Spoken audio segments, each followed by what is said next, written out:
Praise the lord. ದೇವರ ನಾಮಕ್ಕೆ ಸ್ತೋತ್ರ ಉಂಟಾಗಲ್ಪಡಲಿ. ಪ್ರೀತಿಯುಳ್ಳ ದೇವ ಜನರೇ, ಯೇಸು ಕ್ರಿಸ್ತನ ಹೆಸರಿನಲ್ಲಿ ನಾನು ನಿಮ್ಮನ್ನು ವಂದಿಸುತ್ತೇನೆ. 1 ಪೇತ್ರ 1ನೇ ಅಧ್ಯಾಯ 25ನೇ ವಚನದಲ್ಲಿ ವಾಕ್ಯ ರೀತಿಯಾಗಿ ಬರೆಯಲ್ಪಟ್ಟಿದೆ, ಕರ್ತನ ಮಾತು ಸದಾಕಾಲವೂ ಇರುವುದು ಎಂದು ವಚನ ಬರೆಯಲ್ಪಟ್ಟಿದೆ. ಅಂದರೆ ಪ್ರೀತಿಯುಳ್ಳ ದೇವಜನರೇ, ಕರ್ತನ ಮಾತು ಅದು ನಮ್ಮ ಜೀವಿತಗಳಲ್ಲಿ ಅದು ಸದಾ ಕಾಲವೂ ಅದು ಏನ್ ಮಾಡುವಂತದಾಗಿದೆ, ಇರುವಂತದಾಗಿದೆ.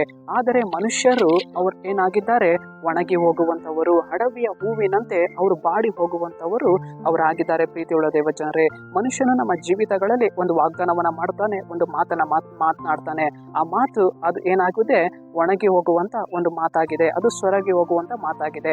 ಆದರೆ ಕರ್ತನು ನಮ್ಮ ಜೀವಿತಗಳಲ್ಲಿ ಆತನು ಮಾಡಿರುವಂತ ಒಡಂಬಡಿಕೆಗಳು, ಆತನು ನಮ್ಮ ಜೀವಿತಗಳಲ್ಲಿ ಮಾಡಿರುವಂತ ವಾಗ್ದಾನಗಳು, ಅದು ನಮ್ಮನ್ನ ಯಾವಾಗಲೂ ಅದೇನ್ ಮಾಡುತ್ತೆ, ಸದಾ ಕಾಲವು ನಮ್ಮನ್ನ ಕೈ ಹಿಡಿದು ನಡೆಸುವಂತ ಒಂದೊಂದು ಮಾತಾಗಿದೆ. ಪ್ರೀತಿಯುಳ್ಳ ದೇವಜನರೇ, ದೇವರ ಮಾತುಗಳು ಅದು ನಮ್ಮನ್ನ ಬಲಪಡಿಸುತ್ತೆ.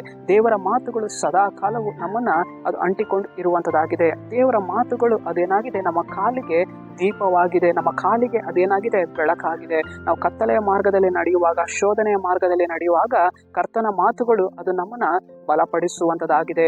ದೇವರ ಮಾತುಗಳು, ದೇವರ ವಾಗ್ದಾನಗಳು ಅಬ್ರಹಾಮನ ಜೀವಿತದಲ್ಲಿ, ಇಸಾಕನ ಜೀವಿತದಲ್ಲಿ, ಯಾಕೋಬನ ಜೀವಿತದಲ್ಲಿ ಅದು ನೆರವೇರಿತು. ಸದಾ ಕಾಲವು ಅವರೊಂದಿಗಿತ್ತು, ಅವ್ರನ್ನ ಮುನ್ನಡೆಸಿತು.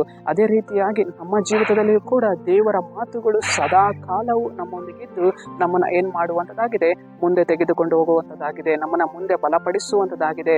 ದೇವರ ಮಾತುಗಳು ಸದಾ ಕಾಲವು ನಮ್ಮ ಜೀವಿತದಲ್ಲಿ ಇರುವಂತಹ ಒಂದು ಮಾತುಗಳಾಗಿವೆ. ಸರಿ, ನಾವು ಪ್ರಾರ್ಥಿಸೋಣ. ಅಪ್ಪ ಕರ್ತನೆ, ಸಮಯಕ್ಕಾಗಿ ನಾನು ನಿಮಗೆ ಸ್ತೋತ್ರ ಮಾಡ್ತೇನೆ ದೇವ್ರೆ. ಈ ವಾಕ್ಯ ಭಾಗ ಸಂದೇಶವನ್ನು ನೋಡ್ತಾ ಇರುವಂತ ಜನಗಳನ್ನು ಮುಟ್ಟು ಸ್ವಾಮಿ, ಕರ್ತನೆ, ನಿನ್ನ ಮಾತುಗಳು ಸದಾ ಕಾಲವು ಇರುವಂತದಾಗಿದೆ ಅಂತ ನಿನ್ನ ವಾಕ್ಯ ಹೇಳುತ್ತಲ್ಲಪ್ಪ. ಅದೇ ರೀತಿಯಾಗಿ ನಿನ್ನ ಮಾತುಗಳು ನಮ್ಮ ಜೀವಿತಗಳಲ್ಲಿ ಯಾವಾಗಲೂ ಸದಾ ಕಾಲವು ನೆರವೇರಲಿ. ನಿಮ್ಮ ನಾಮಕ್ಕೆ ಸ್ತೋತ್ರ ರಾಜ. ನಜರೇತಿನ ಯೇಸುವಿನ ನಾಮದಲ್ಲಿ ತಂದೆಯ ದೇವರೇ, ಆಮೆನ್.